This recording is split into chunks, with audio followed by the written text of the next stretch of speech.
A Plaguelands Media production. Hey everyone, this is Hugh from Plaguelands Media bringing you another book review today. So, cheers. This time I am bringing you a review of the very first Ravenloft novel, Vampire of the Mists by Christie Golden. Now, okay, this is an interesting one because Ravenloft is a Dungeons and Dragons setting that is very near and dear to my heart. You can see here Strahd von Zarovich, the vampire lord of Barovia. Now, I got into Ravenloft long after it was first conceived. It was conceived by Laura and Tracy Hickman in 1983. That was the original Castle Ravenloft adventure for first edition Advanced Dungeons and Dragons. I got into Ravenloft when it was the second edition setting. You got the big box and all that kind of really cool stuff.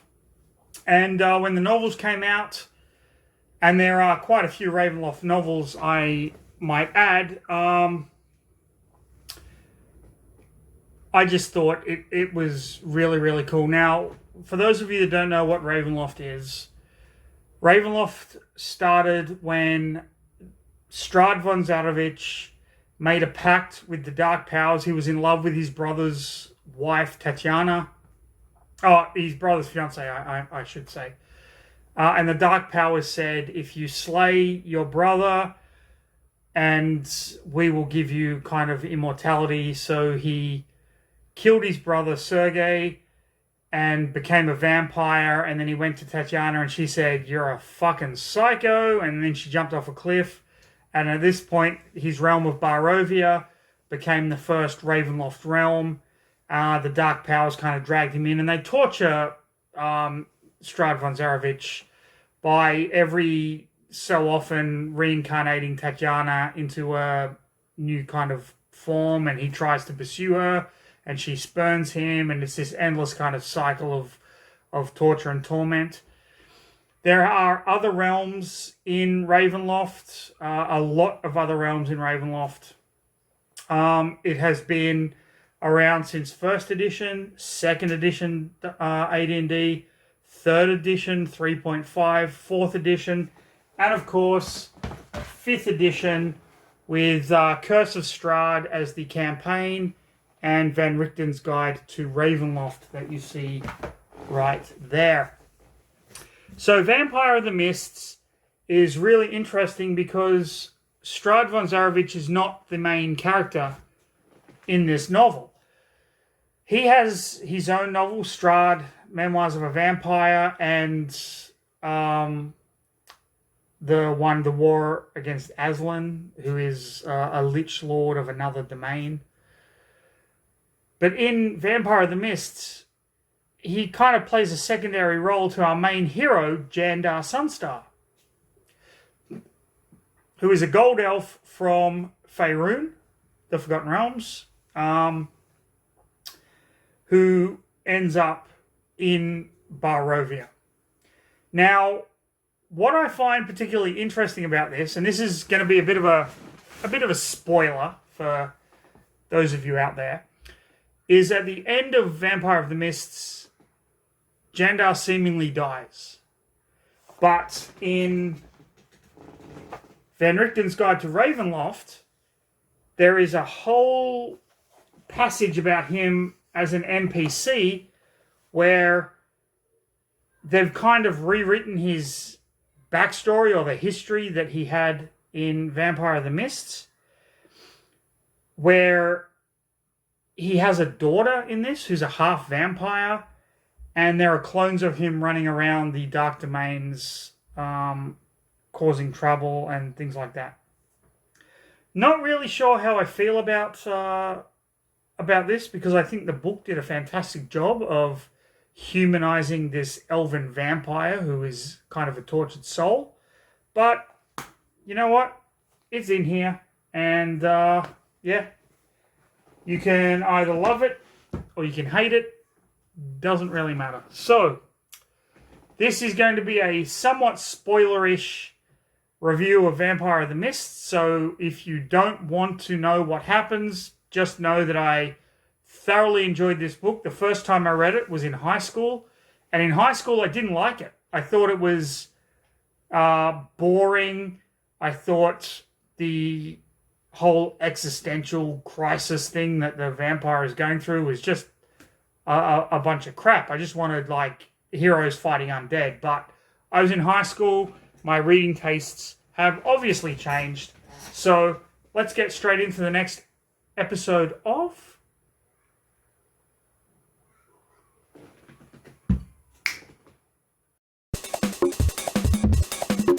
Read a fucking book. Read a fucking book. Read a fucking book. Read a fucking book. Read a fucking book. Read a fucking book. Read a fucking book. Read a fucking book. Read a fucking book. Read a fucking book. Read a fucking book. People. Okay, so this book starts out, interestingly enough, not in Ravenloft, not in Barovia, but in Faerun. And we have our main character, Jandar Sunstar, who I believe was a bard when he was alive. He hails from the island of Evermeet, where all the elves kind of come from. And he finds this woman in a mental asylum in a city, I believe it's Waterdeep. We're hitting the Sword Coast again. And he's kind of drawn to her. He's attracted to her. And he wants to find out kind of what happened. Now, we get a little bit of his backstory here. Ultimately, the way Jandar became a vampire, which comes out through the course of the novel, is that he was betrayed by his friend who was a cleric, who was turned into a vampire, and then that vampire caused this cleric to attack Jandar, and he'd never seen an elven vampire. He wanted to know what had happened. Blah, blah, blah. Not really important. Although, those of you that are kind of interested in Forgotten Realms lore, it's how we get the name Daggerdale in the Dale Lands comes out in this book, which I thought was pretty cool. So, Jandar meets this crazy woman in an asylum. He goes to the asylum to feed. He never kills people. He usually feeds off animals, but, occasionally he needs kind of human blood, so he goes to the mental asylum and kind of feeds, but never kills. The woman reveals her name is Anna, and Jandar really wants to kind of know what happened to her, how she became the way she is, because he is in love with her. And in kind of helping this woman, he inadvertently tries to turn her into a vampire, which she resists. And in her resisting, she passes away, which causes him to go in a rage, and he slaughters everyone in the asylum. In kind of doing that, there we go. In kind of doing that, he draws upon the dark powers, and the dark powers lead him through the mists to Barovia. Now, those of you that don't know Ravenloft, Barovia is a realm that is surrounded by this poisonous fog, so people can't actually leave, and the fog kind of dictates who goes, who stays, and that kind of thing. There's a group of gypsies called the Vistani. They have a potion that allows people to travel through the mists. Without it, you're pretty much fucked. So Jandar finds himself in Barovia. He goes to the town, because it's not a big realm. It's like a castle, a town, and a gypsy camp. That's pretty much it. A couple of farms and whatnot. So he goes to the town. He goes to the tavern where, through a course of events, he finds himself entangled with two people. The daughter of the burgomaster of the town, kind of like the mayor, and she is having a dalliance with one of the gypsies. The burgomaster finds out about it and is about to kill the gypsy when Jandar steps in, saves the life of the gypsy, and pretty much prevents the mayor of the town from doing anything fucking stupid.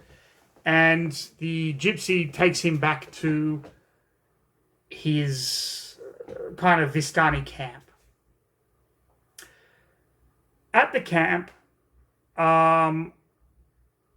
the kind of leader of the camp realizes he's a vampire, but senses kind of something in him, and extends, I guess, friendship and gratitude. This guy's sister is kind of next in line to lead the camp, so there's this whole kind of weird, we have a friendship with vampires and we have a friendship with Strahd and blah, blah, blah. So Jandar befriends the Vistani. In the interim, the mayor of the town of Barovia basically admonishes his daughter, who we find out is pregnant with a child, to the gypsy guy. Strahd realizes there is another vampire in Barovia and extends an invitation to Jandar to come and visit Castle Ravenloft, which he does. And he ends up being a guest there. When Jandar was in Faerun, his abilities, he could kind of like...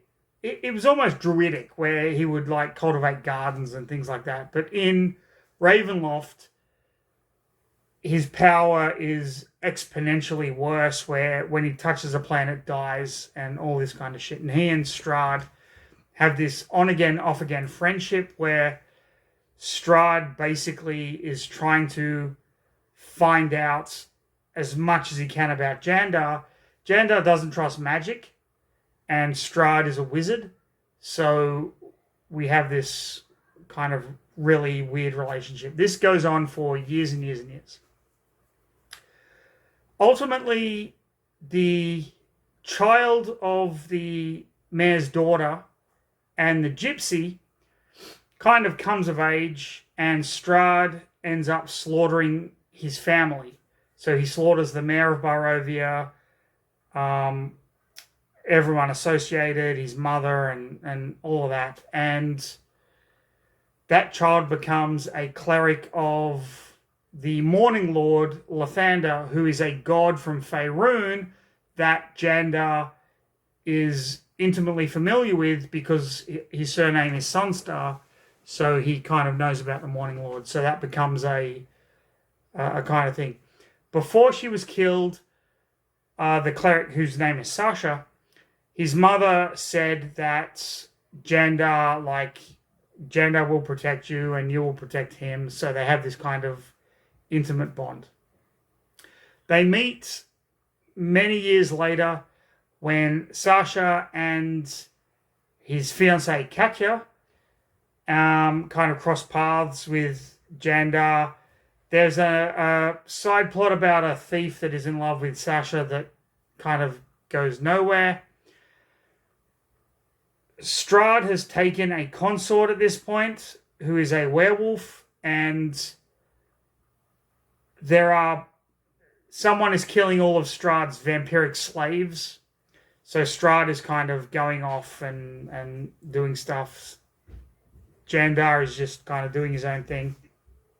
And it turns out that Sasha at night is going out hunting vampires.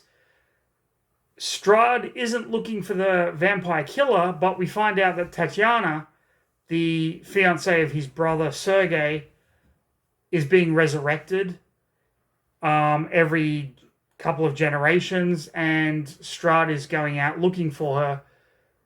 Jandar breaks into Strahd's office or study or whatever you want to call it, and discovers that Tatiana and Anna, the woman he was in love with, are the same person, that a part of Tatiana, a part of her soul went to Faerun. And so Jandar realizes how evil Strahd actually is and convinces Sasha to help him kill Strahd. They break into the castle, they concoct this plot, they break into the castle, and during the battle, Strahd is losing. He ends up fleeing. Jandar and Sasha kind of reconcile. And then Jandar says he wants to look at the sun one last time, knowing it will kill him. And then he kind of goes, and you get this idea at the end of the book that he sees the sunrise, and that is the end of Jandar Sunstar. But according to this, he's still around, so I don't know. Overall, Vampire of the Mists. Okay, reading it now, it was fantastic. It was a great, great book. I usually don't like books that have giant time skips in them, but this one worked really well. The author, Christie Golden, fantastic. And it's well worth kind of checking out if you want a fantasy vampire kind of story. When I first read it, though, I just fucking hated it. I mean, I'm coming off the Chronicles, Dragonlance Chronicles. I'm coming off the Crystal Shard by R.A. Salvatore. And it really didn't do anything for me. But now, let me just bring up the cover again, because I think the cover is freaking awesome. I really love that cover. Now, this book is fantastic, and I really want to get back into reading the old Ravenloft novels. There are fantasy novels connected to Dungeons and Dragons that people just overlook. The Ravenloft books, the Harper's series is also great.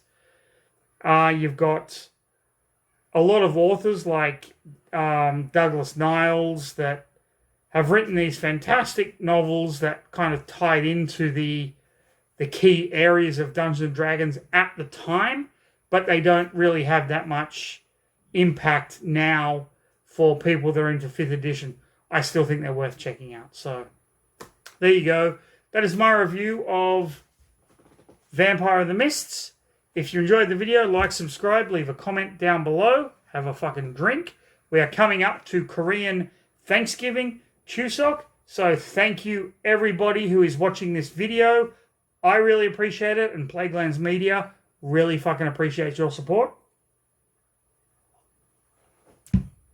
But most importantly, of course, go read a fucking book, people.